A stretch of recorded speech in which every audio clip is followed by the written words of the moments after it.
Hello, what's up guys? Daddy West po muli para naman sa isang panibagong video tutorial.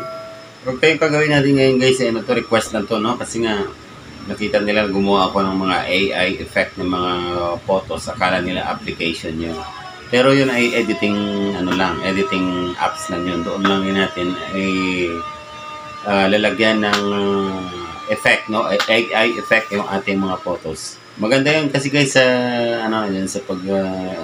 sa Facebook at saka sa YouTube din, slideshow ng mga pictures natin kapag ka nagla-live tayo ng screencast na naka-video looping, so magagamit natin yun. So kung paano gawin yun guys, kung paano gawin yun sa CapCut, let's go!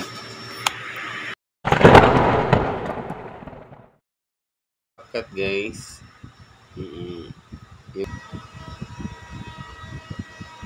Ayan, click natin new project. New project. Okay, so dahil picture guys, so picture tayo ha, dito photos, i-click natin yan.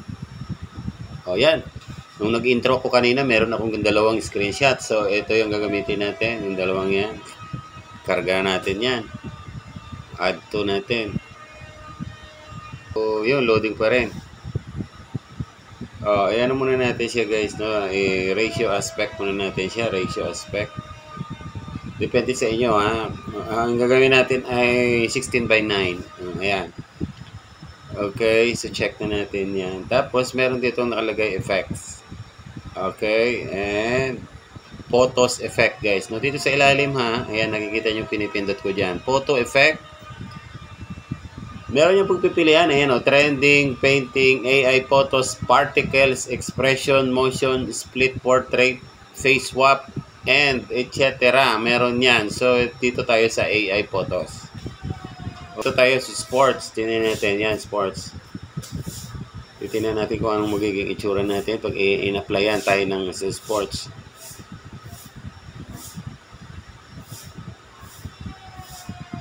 Oh, yan. Wow. Bilas ko, guys. Tapos, guys, pag nagustuhan nyo na yan, screenshot nyo yan, ha? Screenshot. Okay, so meron pa, oh, ayan. May mga cheerleaders, football. Actually may football na ako, pero titignan natin yung latest picture ko kung pwede siya sa football. Ayan.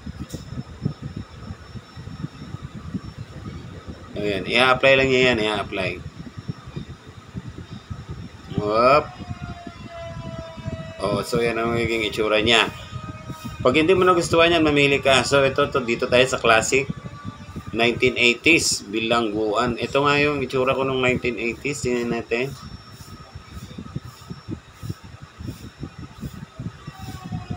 Alright.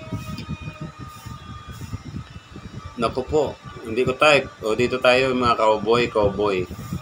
Meron pa ako isang picture guys. Ayan, nakangiti. So, kunyari, apply natin itong 1970s. Tingnan natin kung anong magiging itsura niya. Wow! Wow! Parang ganun pa rin. Ganun pa rin yung classic. I-screenshot lang natin guys ha. Okay, so yun. Meron pa dito iba. May iba pa. Itong shadow. Titingnan natin itong shadow.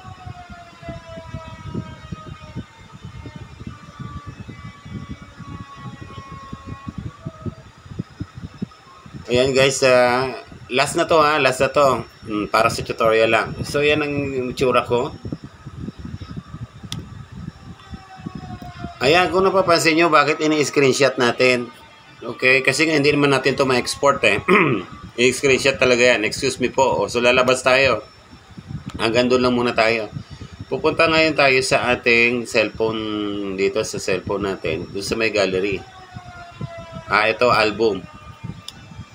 Baka hindi nyo alam to guys ha. Bonus nyo na rin to. Kasi yung cellphone natin, meron yung sariling editor yan. Okay?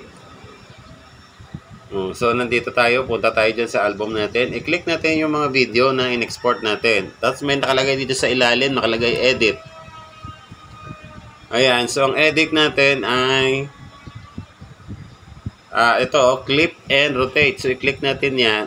Tapos hanapin natin ang 16 by 9 kasi nga 16 by 9 kanina yung sa atin na pinili. So, ayan. Pwede rin naman yan 9x16. Ayan, oh, parang pang Facebook, pang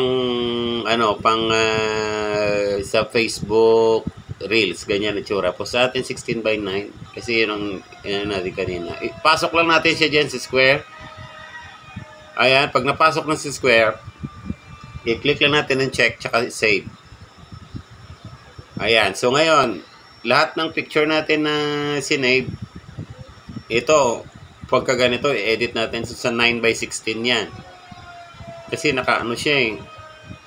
Clip and rotate ha mga palangga, tapos piliin dito yung aspect ratio. So, ayan. Pwede nyo yung i-kuhan. Tapos may check sa ilalim ha, dito. Pwede nyo yung i-ano tong square, yung guhit Ayan. Yung guhit, hawakan nyo yung guhit para ipasok yung picture na in-screenshot natin. Pero pangit kasi siya eh, parang kukulang. So, ayan. Ayan.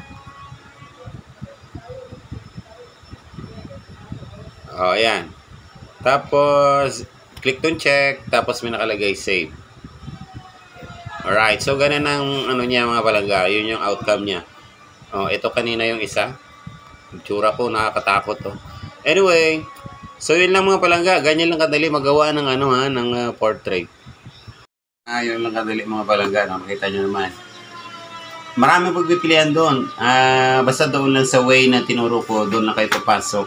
Meron pa doon, may mga effects pa iba doon, yung mga portrait ng mga cartoons, pwede yun doon. No? Gamit nyo yan sa pag-eklabo nyo doon sa Facebook at saka sa iba pang mga essential na mga malay mo kung siyempre pag content creator ka talaga. Yung mga video na ginagawa mo, yung mga pictures na ginagawa mo, nagagawa mong video yan. So pwede mo pa i-upload yan sa mga social media platforms natin. Okay, so yun lang guys, kung nagustuhan yung video, don't forget to click the like, share, and subscribe, no? Abangan nyo yung napakarami ko pang mga video tutorial na gagawin dito guys, na magagamit nyo sa paglago ng inyong mga YouTube channel at saka sa iba pa mga social media platform. O i-consider nyo naman magpa-member naman kayo sa channel ko guys, 25 pesos lang yan per month. Napakababa nyo ng ating offer para updated kayo, kasi every time nagagawa ko ng video, ilalagay ko yan sa members only to public. So, hindi nyo pa yun mapapanood kung hindi kayo channel members. Diyos! Okay, hanggang dito lang ang video for today. Ako po ang inyong Daddy West. God bless us all. And